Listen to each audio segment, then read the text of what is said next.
Hello. I just contact oh my god, I don't even know where to start. I just contacted Jay Inslee's office. First I contacted the Attorney General about the immigrant situation, and how my child was taken from me and what was done to me. And basically just said that I wanted an apology. That's all I wanted. I just want an apology for what the state of Washington did to me. And they didn't. They said they just said there was nothing they could do. So then I contacted, oh, that's right, they transferred me to the Civil Rights Office, so I left a message, a big long message about the state of Washington taking my child away and what it did to me. And so then I contacted Jay Inslee's office, the governor, and I've actually sent him a message requesting an appointment because I want an apology from the state of Washington. That was before the immigrant stuff. That was when they started talking about pardoning people for the marijuana convictions. I contacted them and said I would like a meeting with them because I want an apology from the state of Washington. I was told that Jay Inslee couldn't meet with me. He didn't have time. So, then all this stuff with the immigrants started happening, and I've been listening to weeks of people, or the last week, people picketing because these people are separated from their children. All the picketing.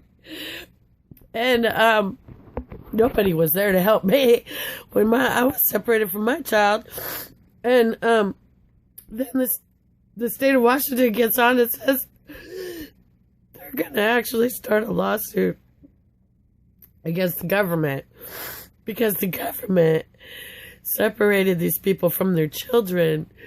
And so all these people picketing how it's not fair, separating mothers from their children. And I'm sorry. And so I contacted James. Said I would like an apology because the state of Washington took my child. Becky, you took my child because he went to school and told his teacher that I smoked marijuana. You know? And I came home from work. I was working. And I came home from work and found a notice on my door from the King County Police. And it said, "We have your child. He is safe. By law, we have 72 hours. We don't have to tell you where he is for 72 hours. So I called the CPS and they're like, "Nope, we don't have to tell you anything." So they didn't have to give me any information. This is the government now, basically. They went to school because he told his teacher that I smoked marijuana. They went to the school. They picked him up. They took him. They left a notice on my door saying they didn't have to give me any information. For 3 days, I cried and cried, not knowing where my child was. Then I'm given a public defender. And I'm told that if I just sign this paper, then I'll get my child back right away. So I look at the paper, it says dependency. I'm thinking, oh, that means that he's my dependent. So I signed the paper. He came home for a couple of days and they came and picked him right back up. So I'm on town meeting with Ken Tram back in 1990, and I'm told by the attorney after the show that the state of Washington was using me to set an example because some children had been killed in a mobile home fire and their grandmother had turned their mother in over and over and CPS hadn't done anything. So because the state was in trouble, they were using me to set an example. The attorney told me for $1,000 he could have my child back in a week. Well, that was, I lived on $300 a month. I didn't have $1,000. So it turned into a 9-year battle. I refused to take their urine test because my mom and Other people told me, oh, you just smoke marijuana. You don't have a criminal record of any kind. You haven't done anything. You know, they have no right to do this. You know, so I fought them. When I should have just done whatever. I should have done it. But the state took my child because I smoked marijuana. I mean, then they sent him to Alpine Boys Ranch in Wenatchee where he was raped and beaten. The ranch was subsequently shut down. The state of Washington Attorney General's office shut them down, sued them, and everything else because of what they were doing to the children. But did anyone apologize to me or my son for what was done to us? For him being raped, molested? No. Then years go by. Oh, that's right. 9-year battle. In the end, they took my parental rights away completely. They never cared about my younger son. They only took my older son. So if I was such a bad mom, why didn't they ever even care about my younger son? No, it was just to set an example. They destroyed me. They destroyed my life. I almost committed suicide. So many times. Literally, I almost committed suicide so many times. One time, because I couldn't even take care of my younger child because I was so torn up over my older child. One time, I ate 7 bottles of cyclobenzaprine because I had gone to a thing for my older son at a school event. And when I left, I was so sad and upset because I had to leave him. It's so hard.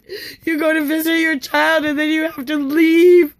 And he's crying, Mama, I want to go with you. And you have to leave him. And so I went and ate all these bottles of muscle relaxers. Then I realized I didn't want my younger son to find me. So I called the Poison Control Center. I made up a story and said that my friend had eaten these. But they had traced the phone call. I should have known. I left the house to walk up the road because I didn't want my younger child to find me, my body. And I guess I only got a little ways and I collapsed. Ambulance was on the way. My heart stopped 3 times in the ambulance on the way to the hospital. Oh, there's a whole lot more to that story. Like, on the way home from my son's event, I had stopped at an old friend's house and he gave me a beer and then he asked me if I wanted to go down to the local lounge and have a drink, and he must have slipped something in my drink because I remember waking up the next day he was doing things to me. I turned him in for rape. Kent Police. Anyway, that was on the way home after that I, went to the police station and told them that I had been raped and all that. And they just took me home, dropped me off on my doorstep, didn't even care. That's when I went in, ate the 7 bottles of cyclobenzaprine. That's when I didn't want my child to see. There's like a lot more to the story than... but then in the end, the police didn't even press charges against the guy who raped me because they said that there wasn't enough evidence, even though I had my bloody pants and all kinds of stuff. And then the best part is his name was John Garcia. John Garcia. Yes. He was a Mexican immigrant. And he raped me, and he had been charged or accused of it by 7 other women. But yet he had never been convicted. And so, after I ate the 7 bottles of cyclobenzaprine, then my heart stopped, then they took me to the hospital, Valley General Hospital, where they pumped my stomach.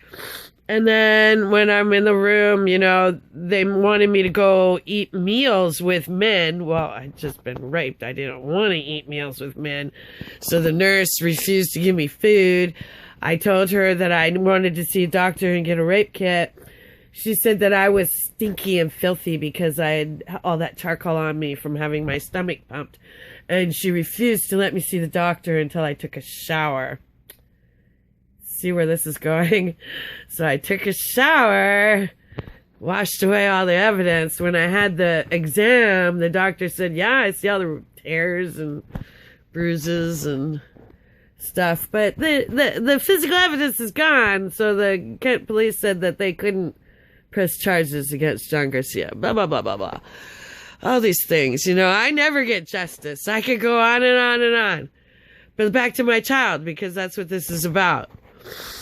So, anyway, since then, I had, you know, my son's moved to Georgia. He hates my guts. We don't even speak because the state of Washington poisoned him against me. And he has all these thoughts about me, says all these things about me that aren't even true. Things that never even happened that the state told him. And I mean, even my mom, his own grandmother, tells him that these things never happened, but he just refuses to believe the truth. He lives in Georgia. We don't speak. I missed out on his whole life. Not just a few days or a few weeks. Like these immigrants, they'll get their children back. I never got mine back. I didn't get to go to his wedding. I didn't get to anything. He'll never have children because of what was done. He doesn't want to be a dad. I'm never gonna cry. I want a grandson so bad.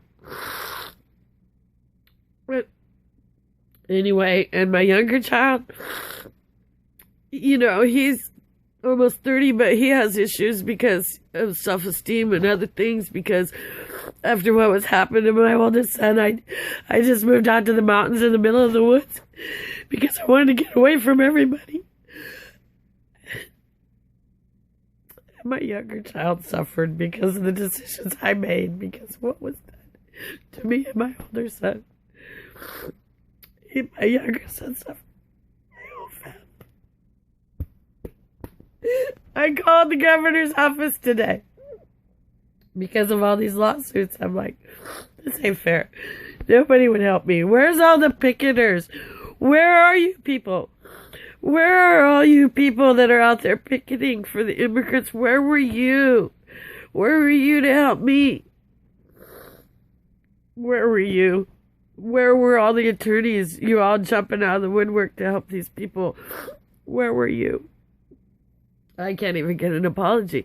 I called JNC's office today to ask for an apology. They hung up on me. That's awesome. They hung up on me.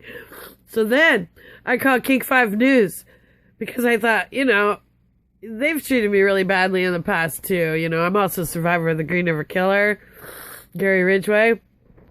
And I was also abducted when I was 13 myself. So I've had a really wonderful life. This is awesome. I was abducted at age 13 because my mom kicked me on the road. I lived in the streets as a child most of the time, from the time I was 12 years old. And when I was 13, I used to go to, you know, you'd have to go to keggers and parties and things and try to find a man who would feed me or give me a place to sleep for the night, you know, and you'd have to return the favor, stuff like that, you know. I was only 13. So I go to kegger, and these dudes, they asked me if I wanted to smoke some pot. I've always been a pothead. I said, yeah. Next thing I know, I'm waking up. And one of them was on top of me. You know, I'm 13. And I hear this voice in my ear. It says, don't let them know you're awake. Oh my God. Wow, that was a little scary. What do they do to me if they know I'm awake? So I kept my eyes closed and let him finish what he was doing. And then he's like, oh, we're out of beer. Let's go get beer. So he got all the other guys to go get beer. And it was like this old nasty old farmhouse, you know? So I get up and my clothes are like in the corner. It's like one of those old farmhouses with a really steep roof like this, you know, and you can't stand up in the corners. My clothes there. I put my clothes on. I go down the stairs, these really steep stairs, and I saw the screen door. Right, I'm coming down the stairs. I'm heading right for the screen door, and I hear this noise kind of behind me. So I turn around, and there's like this old dude. He looked like that guy from Duck Dynasty, you know, the one with the white beard. And this really old guy with his long white beard. And he's got this plate. It's like right up to his face. And he's just literally shoveling the food off of the plate straight into his mouth, right? And he looks at me and he's like, you better run while you still can, girly. I hit that door and I freaking ran, man. I didn't stop for like a long time. So, I've had a lot of things like this happen to me. And so King 5 News did a story about me being a victim of the Green River Killer, blah, blah, blah. But now they treat me like this crazy woman because I've called in about other things and they just don't even hardly speak to me. But I thought, oh, okay, I'll call in and tell them about this. JNC's office hanging up on me because I asked for an apology. So I call King 5 News. The receptionist, answers. I'm like, I'd like to talk to someone about the immigrant situation. So she transfers me to the newsroom. Man answers phone. I'm like, said the same thing. He transfers me again. It's recording. I'm like, I'm not going to leave a message. So I hang up, call back, crying, tell the lady that answers phone my story. So, oh, I'm so sorry. That's terrible. Let me transfer you to the newsroom. I'll get someone to talk to you. So this man answers phone. I tell him, hey, JNC's office actually, I didn't even get that far. I'm like, I'd really like to talk about this story. And I'm crying. He can tell I'm crying. He's like, oh, well, we can't really talk to you right now. We got a breaking story right now.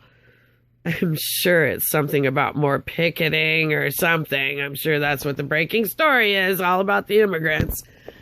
But anyway, he's like, oh, I got to break a story right now. Can't talk to you. And I'm like, dude, it's really important. I'm like, I really need to tell you something. I said, and he's like, oh, God, I'm getting tongue tied because I'm so upset. First he answers the phone. And I'd say, I need to talk to somebody about this immigrant situation. You guys transferred me. I need to speak with someone. I'm crying. He's like, we're in the middle of a breaking story right now. We can't talk to you. I'm like, dude, this is really important. And this is the kind of things that make people want to commit suicide. Guess what he did? I'm sure you can see where this is going. He hung up on me. That's awesome. That's freaking awesome. So then I call back to the front desk. I'm like, hey, same lady. I'm like, that man you transferred me to, I tried to tell him I needed to speak with someone. And then I told him this is the kind of thing that makes people want to commit suicide. You know what she said? I've done all I can. And she hung up on me. It's probably it is a good thing that I'm really not going to commit suicide because, wow, after that, a person would just that'd be the end of it, right? Oh my God. Oh my God. Are you kidding me? I know. I'm just a stupid old fat single poor white woman. Who gives a crap about me? No one. Absolutely no one. This is awesome. I love America. Right. I would love to be anything but an American, in my position anyway. I mean, it'd be better to be anything but a poor single white woman in America right now. The worst thing you could possibly be. Wow. Oh, and the Me Too stories, this is priceless too. I've been trying to tell my Me Too stories for years. Nobody listened. Nobody cared. But some woman, who is this woman? Nobody's ever heard of this woman. Just all of a sudden comes out of the woodwork and tells her story. And this movement is now started. This great big movement now started because of this nobody woman from nowhere land. How did that start? I've been trying to get a movement started for years and years and years. I've been trying to get somebody to hear my story for years and years, trying to get justice.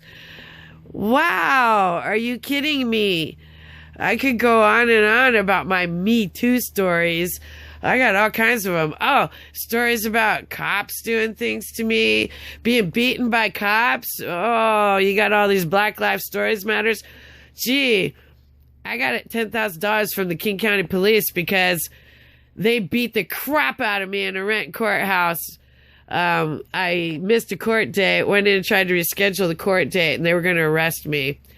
$1,000 misdemeanor warrant for missing a court date on a suspended driver's license. It was pathetic. They just had a vendetta against me because of the state taking my child.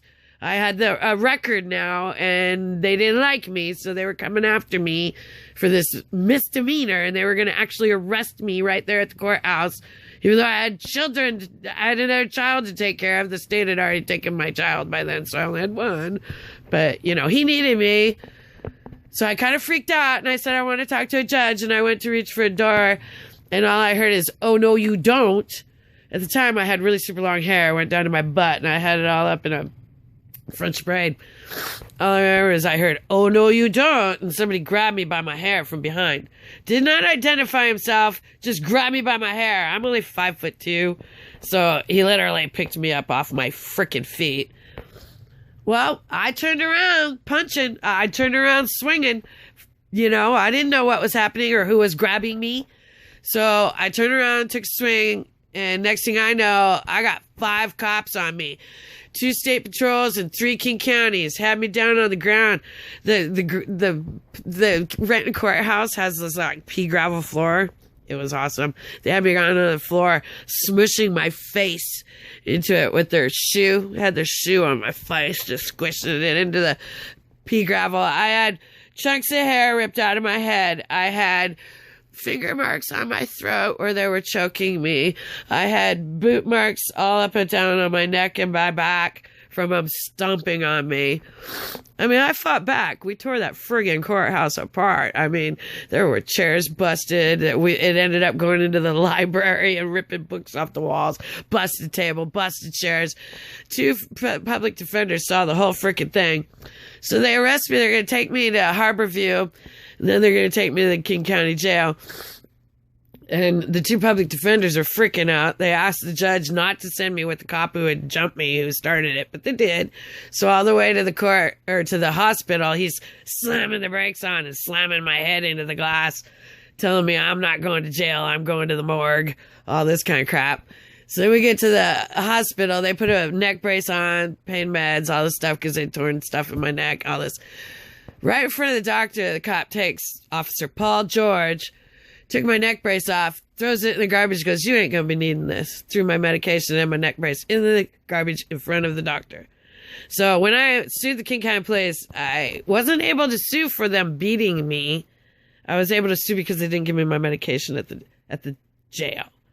So, and then in the end, we asked for $500,000, but in the end, I ended up getting $10,000, told to move out of King County, get as far away as possible because cops would never leave me alone. So I moved to Stevens County, and after being arrested and harassed there, like my dog was shot by the neighbors like 3 times on my property in the snow. So you can see the blast marks where they shot her and she crawled off, and then they shot her again. She crawled off. It took me 3 days to find her. She was still alive. After spending 6 hours in the vet trying to save her, we found out one of the bullets had severed her back, her spine, so I wasn't able to save her. So I called the police. They were going to give the neighbors an animal cruelty ticket. Cop goes up there. He comes back 5 minutes later, says, Jennifer, put your hands behind your back. You're under arrest. I'm like, why? What did I do? On the way to jail, I'm freaking out. What did I do? Cop's like, I don't know. The orders just came from my captain. They held me in jail. I tried to commit suicide in jail. They hauled me off to Medical Lake. I'm there, you know. One of the guards quit her job because of what was happening to me. Then I find out, after more harassment and all this stuff happening, I tried to get a restraining order against the Stevens County prosecutor and Lou Schrower. And anyway, I tried to get a restraining order against the prosecutor. And I found out that I go into the Stevens County Police office. That's right. I'm getting so upset now. I tried to get a restraining order against Stevens County Police and Lou Schrower, the prosecutor. I go in there, and the captain of the police, Stevens County Sheriff's Office, introduces himself to me. Hi, I'm Officer George. So after I leave, I'm going home. I'm like, George, what a weird name. That's such a weird name. It sounds familiar. So I go home and I look at my lawsuit papers against King County. It's Officer Paul George. I'm like, okay, there's something up with this. So I go into the Stevens County Police office and I go up to Captain George. I said, do you have a brother that's a King County police officer? He starts laughing. He's like, yeah, he's not such a bad guy. Captain of Police knew who I was the minute I stepped foot into that county. He knew who I was, and he was out for me. I can't even tell you the things that have been done to me in Stevens County. I mean, things I've been thrown. I had my gallbladder explode on me. I was within hours of death. They had me in the hospital there. They were going to operate on me. And they had the anesthesia in. They were wheeling me into the operating room. Next thing I know, I'm being woke up, told I'm being discharged. Turns out the doctor who was going to do the surgery, the doctor on call, found out who I was. He's friends with the police and everything, and he refused to do the surgery. So they literally called the police before I was even awake from the anesthesia. Threw me out in the hospital parking lot. I'm out in the hospital parking lot on anesthesia, not even knowing what planet I'm on, wandering around. I couldn't even. Wow. I got stories, dudes. I got stories. That's why I'm trying to write a book. I'm actually going to start my own blog. It's going to be called Victim No More Forever. I'm writing a series of books called Victim No More Forever. The first book is going to be called Innocence Lost, because I got so many stories, there's no way I can fit in 1, 2, or even 3 books. So the first one will be called Innocence Lost. Second one is going to be called Running Wild. The third one's Rude Awakening. That's when I started realizing all the things that had been done to me in my life and everything else, and woke up to all this stuff. Oh, my oxycodone. Yeah, I was addicted to that stuff for 5 years because of a doctor who didn't treat me very well. And after a really horrible car accident, drinking, trying to make it right with my son, the one that was taken from me, it was Mother's Day, was trying to have a Mother's Day with the son that hates me because of the state before he moved to Georgia. And we got into an argument and he told me to leave. So I was driving radically down a logging road and bad linkage in my car. I'd actually been to the hospital 2 days before that because I had a broken bone in my hand, and the doctor wouldn't see me, refused to see me. So then when I went to shift my car, I hit that broken bone, hurt really bad, and I jerked my wheel. The front end of the car hit a little tree stump, flipped my car end over end. It was Subaru hatchback. And yeah, wow, a good thing I wasn't wearing a seatbelt. I'd be dead. The driver's side was crushed all the way to the seat, thrown through the back seat, where you can see where my body went through the back seat, bench seat. Then into the back where I was hit in the chest with 2 toolboxes full of tools. Then back out the back hatch, which was twisted, literally twisted and over the top of the car. And then thrown over a 30-foot cliff. It was freaking awesome. Oh, and then the best part, when the ambulance showed up, it was a cop who was buddies with Captain George, Kendall Allen. He's now the sheriff now, Kendall Allen in Stevens County. Yeah, it was awesome. He showed up for the wreck and he's like, "Oh, Jennifer, let's look for something so we can arrest her." He said that in front of all the people at the accident, then followed the ambulance to the hospital, told the doctor not to treat me, not to give me any medication, and not to admit me. Yeah, it was awesome. It was Sunday night. I was not admitted, even though a nurse was crying, telling me she didn't understand why I wasn't being admitted. I had a crushed collarbone. Yeah, they put a plate in there. Then the plate ended up, screws popping out, so they took the plate out. Let's see. My neck, I've had my neck done since then. I have 2 pins and a cage around my neck. Both my rotator cuffs were completely torn out because I think I grabbed the car and tried to hold on as it was going down the road. And so they said they were just basically balls sitting in a cup. There were nothing holding them there. I couldn't even lift my arms or do anything. I had a collapsed lung, broken rib, a tree branch sticking out of my side. And they wouldn't even admit me or give me any medication. It was awesome. Like I said, I could go on and on. Okay, so back to my books. I digress. I know. Okay, Running Wild. It's first one, Innocence Lost. Running Wild, then Rude Awakening, and the last one, Victim No More Forever. The title book, I'm hoping, is writing itself right now. I'm hoping maybe some of you people will I don't know, picket for me, support me, help me get the state of Washington to apologize to me officially, or just help me get my books out. I don't know. Any support, any help. But the last one will be called Victim No More Forever. I'm hoping that it's writing itself right now, and that will be the story of how my life has changed, how I found justice, how I, will not be a victim ever again. I won't. I refuse.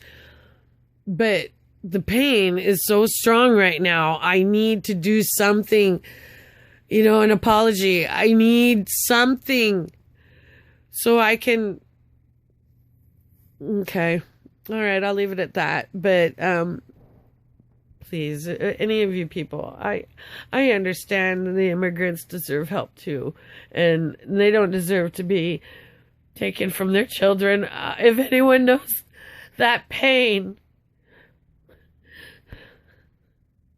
it's indescribable. And all these years later, it still hurts so bad. I deserve an apology. I deserve an apology from the state of Washington. They did this to me. They took my child. They turned me into what I am. And now they spit on me. And they hang up on me. And it's not fair. I deserve justice. I deserve an apology at the very least.